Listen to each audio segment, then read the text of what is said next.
Ego, like a shadow, is always present within each of us.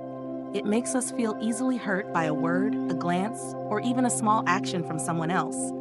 But the important thing is that ego doesn't come from the outside. It lies deep within our minds, in the way we perceive ourselves. I once met a student, a young entrepreneur who was very successful, yet always felt unhappy. One time, he shared with me that he got angry easily when someone disagreed with his opinions. Just a piece of feedback was enough to make him feel hurt. He thought people were disrespecting him, that they didn't value him. But as we sat together, I asked him one question. What truly hurts you? Their words, or the way you think of yourself as not being good enough?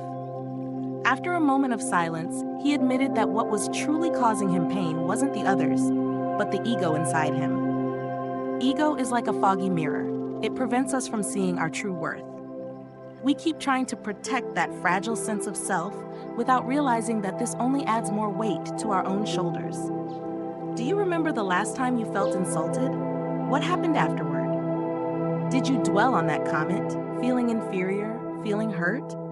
But the truth is, the person who said it may have long forgotten, while we continue to torment ourselves. When I was young, a teacher taught me a lesson that I still remember to this day. Look into your heart before blaming others. When we can accept that life isn't always as we wish, and that the words or actions of others don't necessarily reflect our own worth, ego begins to fade. And at that moment, our hearts become larger, like a river that can hold every boat, no matter where it comes from or where it's headed. Life is full of challenges, but suffering isn't something we can't avoid. If we understand that less ego means less burden, we'll feel much lighter in our hearts. You can start by asking yourself, does my ego really need protection, or is peace of mind more important? Think about that, and remember, ego isn't the enemy. It's just a lesson to help us grow. A teacher once told me, the mind is like still water. Calmness makes it clear, disturbances make it cloudy. When the mind is cultivated and steady, it's like still water. Even when a stone falls, it creates only a small ripple before returning to peace. But in life, we can't always maintain that stillness, and it's precisely in those moments that the real challenges arise. I remember a story about a revered Zen master who was respected by many of his students. One day, while he was teaching, a stranger entered and began to insult him. The students around him were all furious, but the master remained seated, calm as though he hadn't heard a thing. After the stranger left, one of the students asked, "Master, weren't you upset? Why didn't you react?" The master smiled and replied, "If someone brings a gift to you but you don't accept it, the gift remains theirs. My mind is at peace. Their words cannot touch it." His answer contained an important truth. Suffering doesn't lie in the words or actions of others, but in the way we receive and respond to them. When our minds are steady, no one can attack us, because what they do cannot reach the core of peace within us. But how do we achieve that steadiness, especially outside of the spaces of meditation, where life is full of challenges and contradictions? The answer isn't in trying to control everything around us, but in controlling ourselves. I once met a friend, a doctor, who often had to deal with difficult patients, even facing unjust criticism.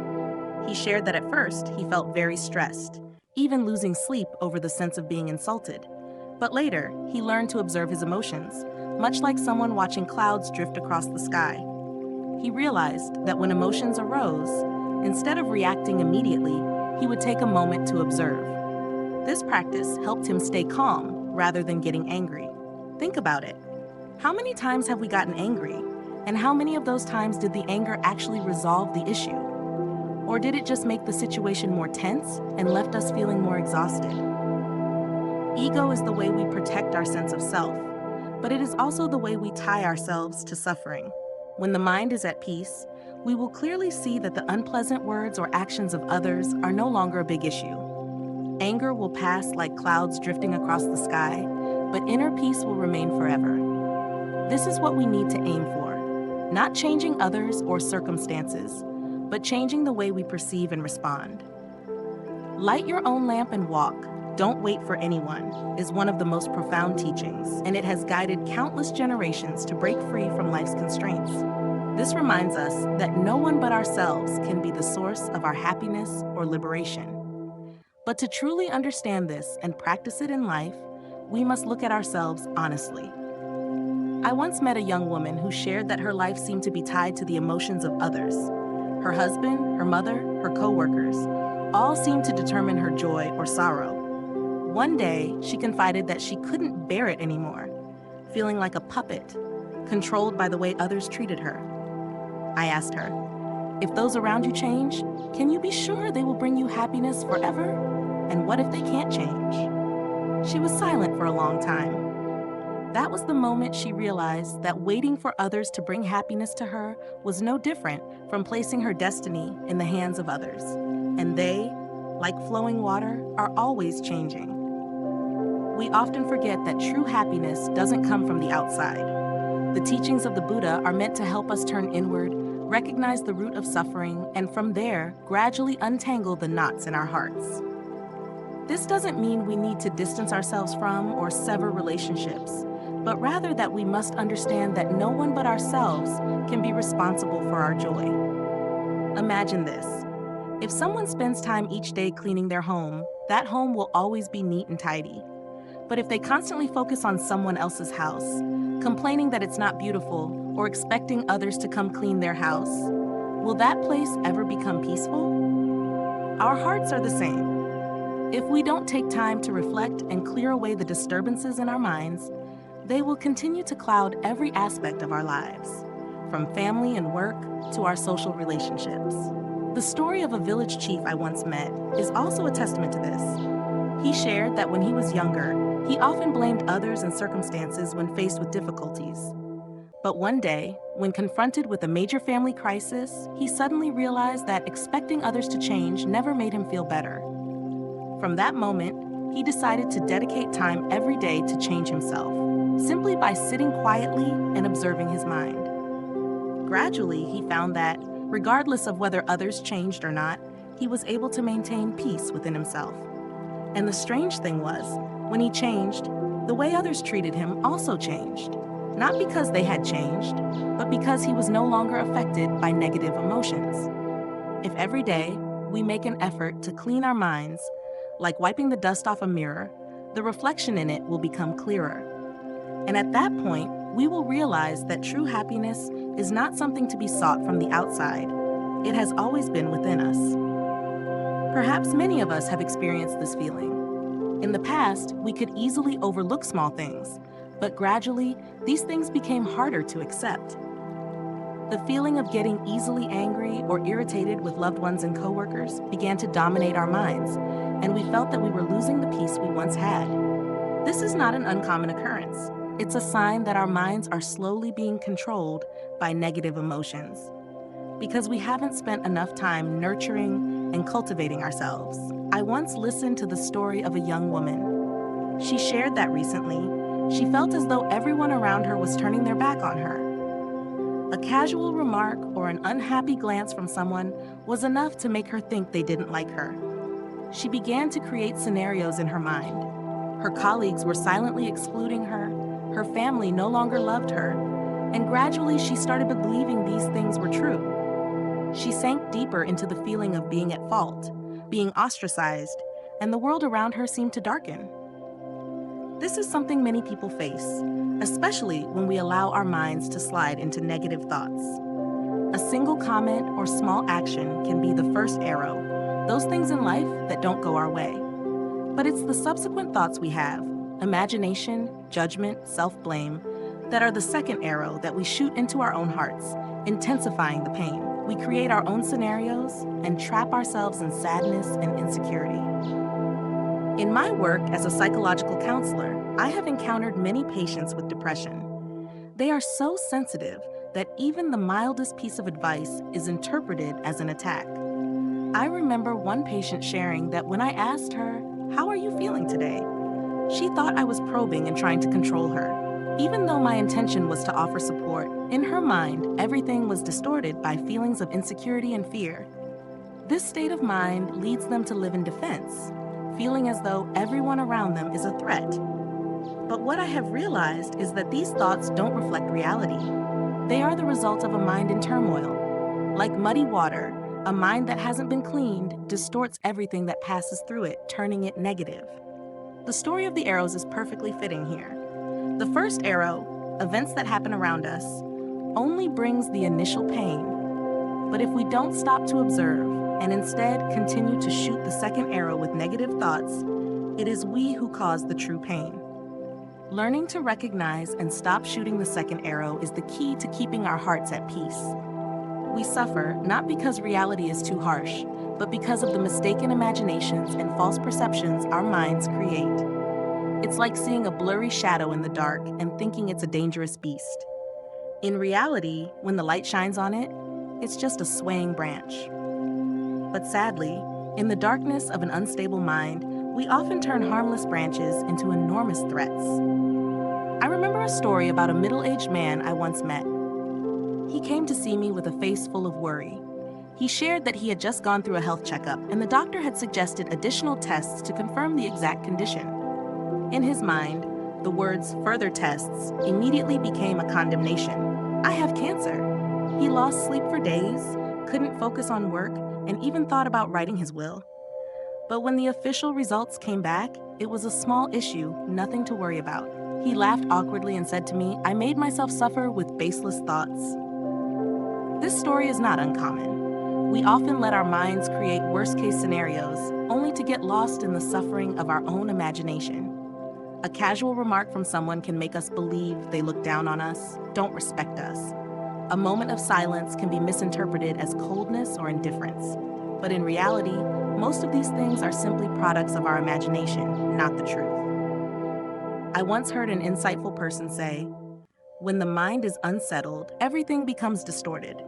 But when the mind is steady, reality becomes lighter." This advice is profound. If, in times of confusion, we could meet a wise person to remind us, "Slow down. The truth isn't as bad as you think. Everything can be solved," those worries would dissipate quickly. Sometimes, all it takes is a kind word, a compassionate glance to bring us back to reality and help us realize that the difficulties we face are not as great as we imagined. But more importantly, we need to learn to be the wise friend to ourselves. When anxiety or negative thoughts arise, take a pause, breathe deeply, and ask, "Is what I'm thinking really true? Or is it just because my mind is unsettled?"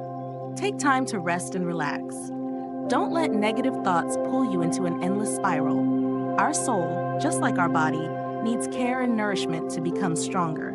When life pushes us into tiring, overwhelming days, our minds often become chaotic, unable to make clear decisions. At such times, trying to find an immediate solution only deepens the sense of frustration. This is precisely when we need to step back, rest, and reconnect with life, embracing the small but valuable things in the present moment. I remember a story about a friend who once went through some of the darkest days of her life. Her work was in crisis, relationships were falling apart, and everything seemed to collapse at once. She tried to solve everything immediately, but the more she pushed, the more exhausted she felt.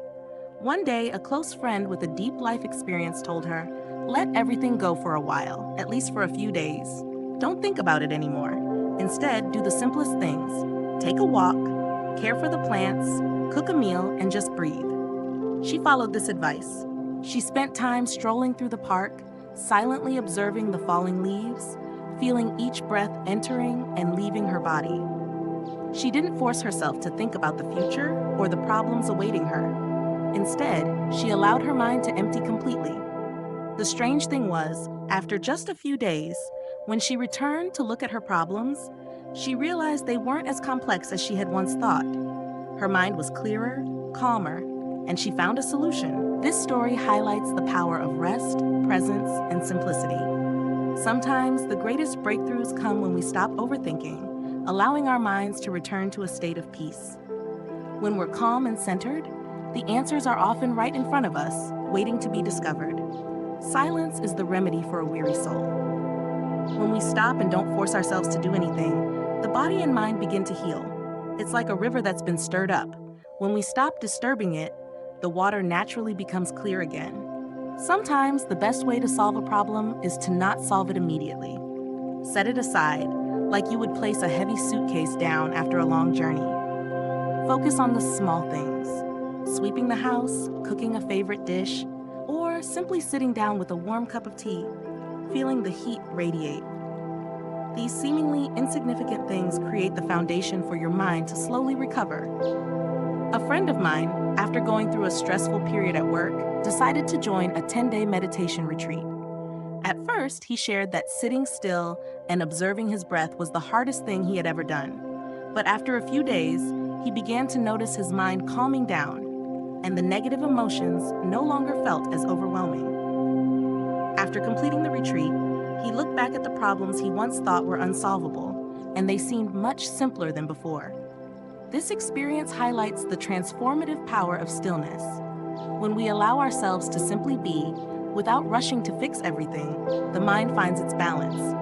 The solutions we seek often emerge naturally once we give ourselves the space to pause and reconnect with our inner calm. Time and inner peace are the answers. When we know how to care for ourselves, not letting our minds be overwhelmed by pain and worry, we will find clarity. From that clarity, every challenge becomes easier to address. Remember, the storms in the soul will eventually pass if we know how to wait and let them calm on their own. In the past, when faced with difficulties, we often got swept up in emotions, fear, confusion, and sometimes even despair. But when the mind is peaceful and stable, those same challenges become lighter. This doesn't mean the problems disappear on their own, but rather that our perception and approach to them have shifted. It's like the difference between trying to control the storm and simply allowing it to pass. The storm will still come, but it no longer has the power to uproot us. When we meet it with calm, we can weather it without losing our peace. I remember a story about a young man who went to see a meditation master. He complained that his life was full of turmoil. His work was unfulfilling, his family was in conflict, and his friends had distanced themselves. The master said nothing, only handed him a cup full of water and told him to hold it tightly and walk through a room full of obstacles. The man tried, but the water in the cup spilled everywhere because he was too hurried and anxious. The master then said, "Walk again, but this time, don't focus on the obstacles. Just focus on keeping the cup steady." This time, the man walked more slowly, paying attention to each step, and strangely enough, the water did not spill. The master smiled and said, "When the mind is steady, everything around you becomes more stable. The difficulties don't disappear on their own, but the way you move through them changes." This story illustrates that inner peace is the key to facing the instability around us. When the mind is steady, we are no longer swept away by the waves of fame, wealth, or life's disappointments. True happiness doesn't come from owning more things, but from the ability to enjoy and appreciate what we have, right here and now. That's why finding peace within ourselves is the most important thing. Remember, everyone has beautiful qualities: wisdom, compassion, and resilience. These qualities are not far away. They are always within us, just waiting for us to recognize and nurture them. When we take time to care for and cultivate our inner selves, we will discover that inner strength. Perhaps the most difficult, yet most meaningful practice is learning how to listen. Listening not only with the ears, but with the heart. I once met a couple who were facing conflict. They came to see me, each carrying their own anger and resentment. But when I suggested they spend an hour simply listening to each other, without judgment, interruption, or reaction, something miraculous happened. The husband said that for the first time, he understood his wife's worries and suffering. The wife, in turn, realized that the things her husband did were not because he didn't care, but because he didn't know how to express his love. They left the meeting with gentler eyes, as listening had helped them understand and love each other more. In life, we often think we understand others, but that is usually just the surface of the iceberg. Only when we truly listen in silence, with an open mind, do we begin to realize that everyone is carrying their own struggles, the worries, pressures, or even the pains they've never spoken about.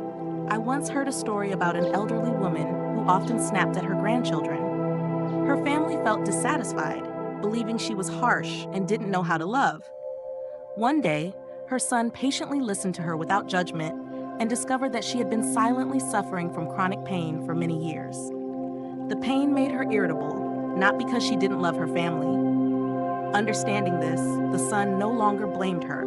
Instead, he felt compassion. He began to care for her more, listen more, and as a result, their relationship gradually became more harmonious. Sometimes, we too get caught up in similar frustrations. We long to be loved and respected, yet we forget that others are also struggling with their own invisible pressures. When we realize that they, too, are human beings trying to overcome their challenges, just like us, resentment fades and is replaced by empathy and understanding. The one who hurts you is also the one who is suffering. Behind harsh words or unpleasant actions often lie wounds that have yet to heal. So if we have found peace within ourselves, we can become a light for others. If not us, then who will help them? And if we don't begin with compassion, how can they feel warmth and find the opportunity to change? I remember a time when a friend shared that he was very angry with his mother because she often complained and imposed her expectations on him. But when he decided to spend time talking to her, he realized that her strict demands stemmed from her deep concern for his future. From then on, instead of feeling frustrated, he began to feel gratitude and forgiveness towards her, knowing that she only wanted what was best for him, even if her way of showing it wasn't perfect. We often find it easier to forgive strangers, but harder to forgive those closest to us, those who have shown us kindness. But if we, the ones who understand and have the capacity for empathy, don't open our hearts to them, who will? Forgiveness is not just a gift for others, it is also the way we free ourselves from the chains of anger and resentment. Pride in itself brings no value other than suffering and turmoil in the mind. But if we know how to turn inward, to care for and nurture the good qualities already within our souls, pride will gradually dissolve, making way for peace and compassion. This is the true way to love ourselves, not by blindly protecting the ego, but by understanding ourselves and living in harmony with our higher values. I once met an elderly woman who lived alone and always felt that those around her didn't respect her. She would easily get angry over small things, telling herself that others no longer loved her as they once did. But when we had a deeper conversation, she shared that this feeling came from loneliness and a lack of connection with herself. One day, she began practicing a simple act. Every morning, she spent 10 minutes sitting still, breathing slowly, and reminding herself, "Inside me are beautiful things. I don't need others to acknowledge this, because I know I am worthy of love." After some time, she noticed that she became less angry, and strangely, the people around her also began to show more care and respect. Compassion and great love have always existed within us.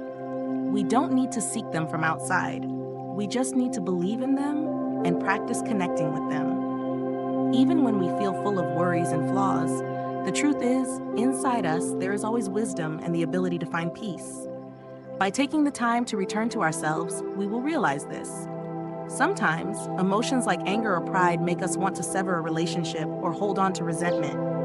But try asking yourself, if the person who hurt you today faces a great tragedy tomorrow, would you still be angry? I once witnessed a friend who was very angry with his mother because she frequently interfered in his personal life.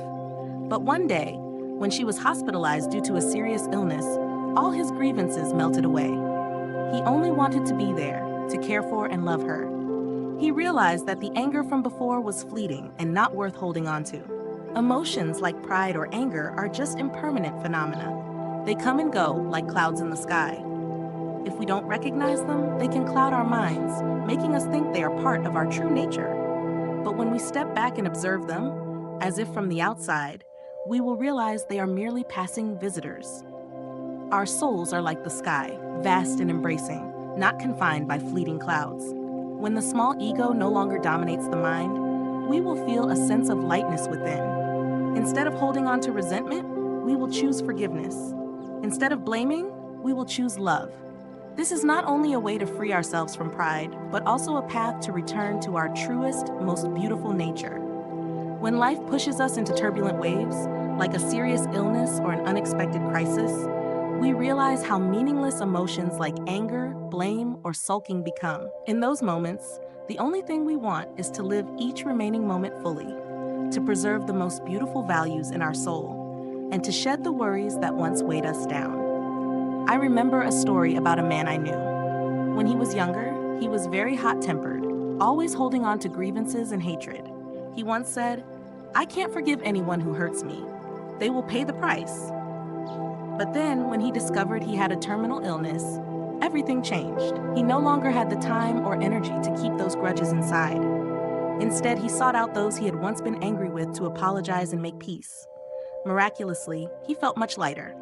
He shared with me, "I don't know how much time I have left, but at least I will leave with a peaceful soul, not carrying any burdens." What made him change? It was the realization that life is impermanent. We never know what tomorrow will bring, but we have the power to choose how we live today. If every day passes with anger and resentment, we are merely wasting the precious time we have. On the other hand, if we live with compassion and peace, we not only lighten our own soul, but also leave beautiful memories for those who remain. The present moment is the most precious gift. Many of us are often pulled back into the past, recalling unpleasant memories, past wounds, and hurtful words. But ask yourself, does remembering those things change anything? Or does it only cause us more pain? The past, whether good or bad, is over and cannot be changed. The future, no matter how much we worry about it, has yet to come. Only the present, the moment we are living in, holds the power to do something meaningful for ourselves. Imagine the past as a leaf floating down a stream. If we try to hold on to it, the leaf becomes a burden. But if we let it flow naturally, the current will carry it away, and we will no longer feel the pain. Similarly, when we stop clinging to old hurts, our soul becomes lighter, and the negative emotions dissipate. I once asked a friend, "If tomorrow were your last day, how would you live today?" He replied, "I would let go of all the things that upset me, enjoy every moment with my loved ones, and do what I love." That answer is the key to living fully. If we could live each day as if it were our last, without holding on to grudges, without regrets, we would never feel bound by the past or the future. So let's return to the present. Look at a flower, feel your breath, listen to the laughter of your loved ones, or simply savor a delicious meal. These small things are the foundation of peace and happiness. Our lives exist in a paradox. Happiness is right in front of us, yet we often fail to see it. Why? Because we're too caught up in thoughts of the past or worries about the future. We forget that the present moment is the only moment we are truly living, the only place where peace and happiness can be found. I remember a story about a teacher who, knowing his time was nearing, sat calmly sipping tea with his students. One student asked, "Aren't you worried? Aren't you afraid?" The teacher smiled and answered, "I would only worry if I hadn't lived each moment fully. But when I'm drinking tea, I drink tea. I don't let my mind wander into the past or the future. That's why I'm not afraid, and I have no regrets." The present moment is the most precious gift. We often don't realize that if we just pause for a moment and observe around us, we can see so many reasons to be happy. A roof over our heads, a warm meal, a loved one still by our side. These simple things, which we often take for granted, become truly valuable only when they're gone. But why wait until they are lost to appreciate them? Why not live with gratitude now? Sometimes we delay our happiness with the excuse of tomorrow. We tell ourselves that we'll be kinder, love more, or start something meaningful tomorrow. But the truth is, no one can guarantee that tomorrow will come. Death doesn't give notice, and each day that passes is one less day on our journey. If we knew we only had today, would we still hold on to grudges or resentment? Would we still waste time on things that don't matter? I once met a woman who, after her husband passed away unexpectedly in an accident, shared with me, "If I had known that was his last day, I wouldn't have argued over trivial things. I would have hugged him one more time, told him how much I loved him." Her words were a profound reminder. Don't wait. Don't let precious moments slip by without cherishing them. A person who knows how to live independently is someone who knows how to master the present. They are not bound by the past, nor frightened by the future. They understand that happiness doesn't come from owning things or relying on others, but from how we live in each moment. When the mind is free from regrets or anxieties, we can feel a deep sense of peace. Suffering, like a heavy downpour, can drench our souls. But the rain doesn't last forever, and more importantly, we can learn how to keep our hearts from sinking in the floodwaters. This begins with recognizing the negative elements in our minds and diligently cleansing them every day. It's not an easy task, but it is a necessary journey if we wish to find true peace. I once knew a man who, for years, lived in regret and self-blame for the harm he had caused his family. He believed he didn't deserve love or forgiveness. But one day, during a meditation retreat, the teacher told him, "Remember, wisdom and compassion are always present within you. No matter how many mistakes you've made, you don't have to be perfect to find peace. Just return to yourself and care for your soul." That message awakened him. Little by little, he began to forgive himself and took small steps to care for his inner self, breathing deeply, journaling, and sitting in stillness to observe his emotions. Over time, he felt lighter, and his relationships with his family began to heal. We cannot wait for others to bring us happiness. Happiness is not a gift from the outside. It is an inner flame that burns within each of us. To keep that flame burning brightly, we must learn to love and care for ourselves.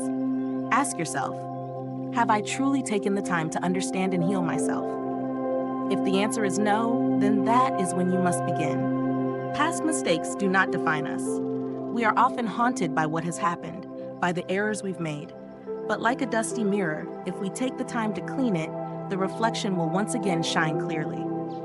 Qualities such as compassion, wisdom, and peace are always present within each of us, even though they may sometimes be obscured by the clutter of our minds. What we need to do is persistently clear away the mental debris, little by little, so that we can reconnect with our true nature. Suffering or happiness depends on how we perceive things. I once heard a story about a woman who lost everything in a storm. Her home, her belongings, everything was swept away. But when asked about it, she just smiled and said, "The storm took away the things I owned, but it couldn't take away the gratitude and peace within me." That's the strength of a soul that has been trained. When our mind is at peace, even in the face of challenges, life remains a meaningful and precious journey. The question of whether we truly want to free ourselves from suffering is the starting point for any change. Many people say they want to live happier lives to escape worry and stress, but in reality, they're still caught up in old habits and external pleasures. Real change requires strong determination, not just a fleeting wish, but a deep commitment to oneself. I remember a story a friend once shared about how he wanted to reduce stress and find peace of mind. But every time he tried to meditate, he felt frustrated and couldn't focus. He said, "It feels like I'm fighting with my own mind. My thoughts keep pulling me away." After some time, he decided to attend a 7-day silent meditation retreat.